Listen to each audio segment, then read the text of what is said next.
과연 소년의 눈에 있는 안구함과 한인타운 고물상 할아버지에게는 무슨 일이 있었던 것일까요? 미국 최대 도시인 뉴욕 맨해튼의 한인타운에 있는 한 고물상, 한인타운 고물상의 주인인 한국인 할아버지가 한 외국인 가족들을 향해 손짓을 하며 다급한 목소리를 내고 있는데요. 그런데 외국인 가족 중 아들의 오른쪽 눈은 한눈에 보아도 심한 종양이 생긴 듯 정상적으로는 보이지가 않는데요. 이윽고 할아버지에게 다가가게 된 외국인 엄마와 아들 이내 할아버지는 무슨 말을 건네기 시작했고 약 5분 뒤 외국인 엄마는 할아버지의 손을 붙잡고는 길거리에 주저앉아 오열하고 맙니다. 안녕하세요. 저는 현재 한국의 도시 중 하나인 송도에서 살고 있는 8살 아들의 엄마 메이슨이라고 합니다. 미국인 남편과 이혼하고 8살 아들인 루크와 함께 한국에서 살고 있는 저는 지금의 이 시간이 인생에 있어서 가장 행복하다고 느껴질 정도로 매일매일 어느 것 하나 부족하지 않은 소중한 나날을 보내고 있는데요. 하지만 불과 3개월 전만 하더라도 저는 아들 루크의 안구를 제거하는 것에 동의해야만 하는 가슴이 찢어질 듯한 고통, 그리고 선택을 해야만 했던 엄마였기에 지금의 이 행복이 더없이 소중하게 느껴지고 있습니다. 특히 루크로 인해 만나게 되고 지금은 저의 아버지나 다름없는 역할을 해주시는 호민 할아버지는 제가 종도에서 안전히 정착하고 또 루크에게 새 삶을 전달해준 너무나 고마운 분이신데요. 태어날 때부터 오른쪽 눈에 악성 안구암을 달고 태어난 루크는 정말 아무런 이유 없이 저라는 엄마에게서 태어났다는 이유 하나만으로 태어나자마자 안구암을 가진 채 삶을 살아갈 수밖에 없던 저의 소중한 아들이었습니다. 사실 저와 남편은 루크를 가지기 전부터 임신에 있어서 심각한 문제가 있던 부부였는데요. 서로가 임신에 대한 계획을 세우기까지 저는 체력도 좋고 건강만큼은 튼튼하다는 자부심 하나만으로 살아왔으나 임신을 하기에 앞서 여러 검사들을 진행하고 또 그 결과들을 받고 나서는 큰 충격을 받을 수밖에 없었습니다. 제 몸은 아기를 가지기에는 적합하지 못한 각종 영양 불균형이나 다양한 내부 질병들을 저도 모르는 사이 가지고 있었고 결국 이러한 모든 병을 치료하고 임신을 해야만 했기에 저와 남편은 처음 계획했던 임신의 시기보다 꽤 늦은 시기에 루크를 임신하게 되었죠. 사실 임신을 하기 위해 모든 병을 치료하는 과정에서부터 너무나 몸이 힘들고 피곤해서 치료를 포기하고 임신 자체를 하지 않으려던 생각을 남편과 함께 가졌던 적도 있으나 만약 그때 그런 선택을 했더라면 지금 제가 살아가는 이유인 루크의 얼굴은 절대 볼 수가 없었을 것입니다. 하지만 그때 당시 제 남편은 그런 건강하지 못한 몸으로 무슨 임신이냐면서 저와 계속해서 의견이 빗나갔고 최종적으로는 저의 병에 대한 모든 것들에 대해서 병원의 완치 판정을 받고 난 이후에도 절대 너 같은 좋지 못한 몸을 가진 사람은 아이를 가지면 안 된다면서 저와의 생활을 아예 피하기도 했죠. 병원에서의 완치 판정을 받은 저로서는 매우 억울한 부분도 있었지만 어쩔 수 없이 그때 당시에는 남편의 의견에 동의하기도 했습니다. 하지만 부부가 살아가는 또 다른 행복한 삶의 목적에서 아이는 너무나 중요한 요소였고 결국 저와 남편은 그 이후 3년의 세월이 흐른 뒤 지금의 루크를 너무나 어렵게 가질 수 있었죠. 남편도 처음 절대 임신은 반대한다던 의견과는 달리 제 뱃속에 아이가 생기고 또 그 아이 아들이라는 의사의 말을 듣더니 너무나 좋아하기도 했기에 저는 남편 그리고 제 뱃속의 아들과 행복한 가정을 꿈꾸며 지금의 루크를 출산하게 되었습니다. 하지만 남편은 제 배가 점점 불러올수록 어째서인지 집에 들어오는 것을 매번 회사에서 일이 있다는 핑계로 들어오지 않기 시작했고 무려 제가 출산을 1개월 앞둔 시점에서도 회사에서 다 같이 여행을 가기로 했다는 황당한 이유만으로 저를 그저 방치하고 말았죠. 그리고 결국 남편은 제가 출산하기 직전 병원에 입원해 있을 때 저 몰래 다른 여자와 만나게 되었고 그 사실을 또 길거리를 돌아다니고 있던 제 동생에 의해 들키고 말았습니다. 그런데 남편은 오히려 들킨 것이 잘된 일이라면서 저에게 법적 이혼을 하자고 당당하게 요청하더군요. 대체 무엇 때문에 출산 직전에 저에게 이혼을 하자는 것인지 그때 당시에는 도저히 이해할 수 없었고 또 이혼에도 응해줄 생각이 없었으나 저는 결국 심신의 안정 그리고 아이의 안전한 출산을 위해 이혼에 동의할 수밖에 없었습니다. 나중에 알게 된 사실이지만 제가 병원에서 출산 직전에 입원을 하고 있을 당시 남편은 제가 살고 있던 집에 들어와 모든 귀중품 그리고 현금을 챙겨 자신의 또 다른 여자와 함께 다른 나라로 도망쳤더군요. 결국 저는 너무나 많은 우여곡절을 겪고 결국 지금의 아들인 루크를 출산하게 되었습니다. 물론 저의 부모님이나 동생이 저의 출산에 대한 보호자로 올 수 있었으나 각자의 일이 너무나 바쁜 탓인지 제가 루크를 출산할 때에는 의사와 간호사를 제외하고는 그 어떤 누구도 옆에 있지 않았죠.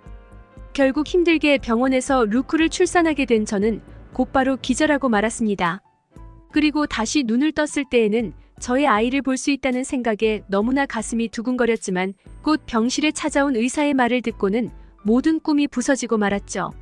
출산을 도와주었던 의사분께서는 아이의 오른쪽 눈이 태어날 때부터 안구암을 가진 상태로 태어났다는 말씀을 해주시면서 지금 당장은 아이의 체력이나 피부가 너무 약하기 때문에 눈에 있는 안구암을 제거할 수도 없을 뿐더러 암의 물리적인 크기를 줄이기 위해 다양한 치료제를 사용한다고 해도 이제 막 폭발적인 성장을 하는 아이의 성장 자체를 막을 수가 있어 현재로서는 그저 아무것도 할 수가 없다는 암울한 진단을 내려주시더군요.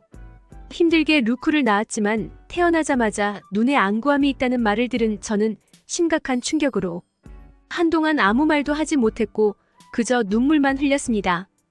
또 오래전 저에게 그런 좋지 못한 몸으로 임신을 하려는 것 자체가 비정상이라는 말을 했던 남편의 말까지 떠오르면서 저는 심각한 우울증의 증상까지 겪기 시작했죠. 그러한 저의 모습을 보시던 의사분께서는 루크의 안구암이 생각보다 빠르게 커지고 있어 1차적인 수술을 어쩔 수 없이 진행해야 될 것 같다는 충격적인 말씀을 추가로 해주시면서 온 힘을 다해보겠지만 생명은 장담할 수 없는 수술이라는 부모로서는 도저히 감당할 수 없는 말을 하시더군요. 1차 수술은 어느 정도 성공적으로 끝났지만 그저 크기가 커지고 있던 암의 일부분만을 제거했을 뿐 결국 시간이 지나면 안구암의 크기가 다시 복구되고 심각한 악성 안구암으로 발전한다는 사실에는 변함이 없었습니다. 결국 루크가 태어나고 약 6개월이라는 시간이 지난 뒤 저는 루크와 함께 병원을 퇴원해서 집으로 돌아올 수 있었죠. 병원에서도 더 이상은 해줄 것이 없다고 했고 저 또한 너무나 막대하게 불어나는 병원비와 입원비에 하루하루 빚만 늘어가고 있어 도저히 감당할 수가 없는 생활이었습니다. 집에서 처음 자세히 보게 된 루크의 안구암은 부모인 저조차도 너무나 안타깝고 마음이 아프면서 루크가 나라는 엄마를 만나서 이렇게나 고통을 받는구나 라는 좋지 못한 생각만 하게 되더군요. 루크와 같은 어린아이에게 해줄 것이 너무나 많았지만 저는 심각한 우울증으로 부모의 역할을 전혀 할 수가 없었습니다. 그런데 어느 날 저희 집으로 한 한국인 자매가 찾아오게 되었습니다. 그 한국인 자매는 저와 루크가 살고 있는 집이 홈스테이로 나와 있어 신청을 하고 찾아오게 되었다면서 도착하기 전 휴대폰으로 연락을 했지만 받지 않아 결국 어쩔 수 없이 집으로 오게 되었다는 말을 하더군요. 알고 봤더니 이혼한 남편이 홈스테이 비용만 챙긴 뒤 제가 살고 있는 집을 홈스테이 사이트에 올려놓은 것이었습니다. 이혼한 사이에서 돈까지 챙기는 모습에 알 수 없는 분노가 생기기도 했지만 저는 결국 그 한국인 자매와 함께 홈스테이를 하며 지내기로 동의하게 되었죠. 힘들게 찾아온 그들을 돌려보낼 수도 없었고 저 또한 누군가는 필요했기 때문에 저에게는 선택권이 그다지 많지 않았습니다. 루크를 처음 본 그 한국인 자매분들은 다행히도 루크에게 어떠한 선입견도 없이 저의 육아를 도와주기 시작했고 시간이 지날수록 저와 그 한국인 자매분들은 더 없는 가족이 될 수 있었죠. 저의 육아를 도와주고 또 루크의 종양이 있는 모습에도 아무런 표시를 내지 않고 그저 따뜻하게 대해주는 그 한국인 자매분들의 모습에 저는 점점 마음을 열기 시작했고 루크의 상태에 대해서도 함께 진지하게 얘기를 나누는 사이로 발전할 수 있었습니다. 결국 시간이 지나면 종양으로 안구 전체를 제거할 수밖에 없다는 말을 들은 그 한국인 자매분들은 함께 방법을 찾아보겠다면서 여러모로 저를 도와주었고 저 또한 그러한 모습에 조금만 더 노력을 해보자는 마음가짐을 가질 수 있었죠. 그러던 어느 날 저는 한국인 자매분들과 함께 맨해튼 근처의 한인타운을 방문하게 될 기회가 있었습니다. 한국인 자매분들은 시간이 날 때마다 그곳 한인타운의 한국인 고물상 할아버지와 재밌는 시간을 보낼 때가 많고 또 고물상에서 신기한 물건들을 공짜로 가져올 때가 많다면서 저의 살림에 도움이 될 만한 물건들이 있을지 모르니 같이 가자는 제안으로 시작된 날이었죠. 솔직히 말해서 고물상에 무슨 물건이 있길래 도움이 될까 싶었지만 막상 루크와 함께 따뜻한 햇볕을 받으며 길을 나서니 기분이 썩 나쁘지는 않았습니다. 그렇게 약 20분 정도 걷게 되었을 때 한인타운의 길 끝에 타이어가 모여있는 고물상이 하나 보이더군요. 그리고 그곳에는 한 한국인 할아버지가 타이어를 정리하고 있었고, 한국인 자매분들은 할아버지를 보더니 곧바로 뛰어가 따뜻한 포옹을 하고 그들만의 대화를 나누기 시작했습니다. 저 또한 고물상이나 둘러볼 겸 루크와 함께 할아버지에게 인사를 하고 돌아가려던 순간 갑자기 그 할아버지가 잠깐 멈춰보라며 저를 부르시더군요. 혹시나 내가 뭔가 잘못한 것인가 생각을 하며 뒤돌던 찰나 할아버지께서는 곧바로 저에게 뛰어오시더니 제 품에 안겨있던 루크의 눈을 유심히 관찰하기 시작하셨죠. 할아버지께서는 저에게 간단한 영어로 병원에서 안구암이라는 진단과 치료법에 관한 얘기를 들었는지, 언제부터 이런 상태였는지와 같은 몇 가지 질문들을 하셨고, 제 대답을 들으시더니 일주일 뒤 함께 한국에 가야 될 것 같다는 도저히 이해하지 못할 소리를 하시더군요. 이상한 표정을 짓는 저에게 할아버지께서는 휴대폰의 동영상과 작은 명함을 저에게 주셨습니다. 그리고 그 영상 속에는 안구의 수술에 대한 강의를 진행하시는 할아버지의 모습과 대한 안과의사회라고 적힌 명함이 있었죠. 지금은 아들을 따라 맨해튼 한인타운에서 소일거리 삼아 고물상을 운영하고 있는 사람이지만, 한국에 있을 당시 의사로 활동하셨다던 할아버지께서는 지금 당장 한국으로 건너가 자신이 알고 있는 의사들과 루크의 상태를 진단하고 새로운 수술법을 실행한다면 굳이 안구를 제거하지 않아도 될 가능성이 높다면서, 아마도 현재 미국에서는 의사들이 수술의 부담감을 느껴 아무것도 시도하지 않았을 것이라는 충격적인 대답마저 해주셨죠. 한국인 자매분들도 할아버지가 의사라는 사실을 몰랐던지 꽤 놀란 표정을 지어 보였고, 저는 거짓말일 수도 있는 한국인 할아버지의 말에 제발 진실이기를 바라며 루크의 안구가 온전하기만을 꿈꾼 채 눈물을 흘리고 고개를 끄덕일 수밖에 없었습니다. 그렇게 단 하루 길거리에서 시작된 그날의 운명은 일주일 뒤 제가 처음 한국으로 떠나게 되는 계기가 되었죠. 서로의 상황에 대해 아무것도 몰랐던 저와 호민 할아버지는 한국으로 가는 비행기에서 많은 이야기를 나눌 수 있었고, 자기 아들도 어렸을 적 안구에 종양이 있어서 그때의 생각이 떠올라 지금의 저를 도와주고 있는 것이라며, 남편이 없어도 세상을 살아가는 것에는 큰 문제가 없다는 마음 편한 농담을 던지시기도 하셨습니다. 할아버지와 함께 저는 서울의 한 병원에 도착할 수 있었고, 한국에 도착하기 전 할아버지가 일정을 계획해 놓으셨던 탓인지 곧바로 루크의 수술에 들어갈 수 있었습니다. 호민 할아버지께서는 자기 아들도 수술해준 사람들이라며 믿어보라고 하셨고, 수술비나 치료비를 대신 내주는 것은 없다는 농담까지 하시면서 제 마음을 편하게 만들어주셨죠. 그리고 약 10시간이 넘는 수술 끝에 저의 아들인 루크는 눈의 종양을 무사히 제거할 수 있었고, 다행스럽게도 추가 수술 없이 안구를 살릴 수가 있었습니다. 하지만 할아버지께서는 오랜 기간 추적 검사가 필요할 것이라서 지금부터는 미국으로 돌아가기보다는 추가 검사를 받기 편한 한국에서의 정착 이민을 생각해보라며 조언을 해주시더군요.